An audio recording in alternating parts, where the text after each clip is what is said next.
Have you heard of the girl with the sun on her skin, who can make flowers grow from her light from within?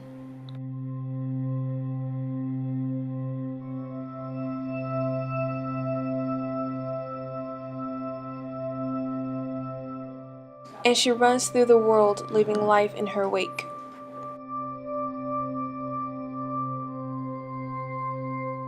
With blossoms all lining the path that she takes, she must be quite shy, for she's never been seen. But she's what paints the grass such a rich shade of green.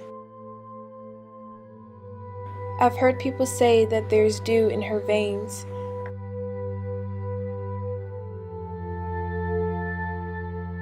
that whenever she's hurting or lonely, it rains. And if you listen on nights that are early in spring,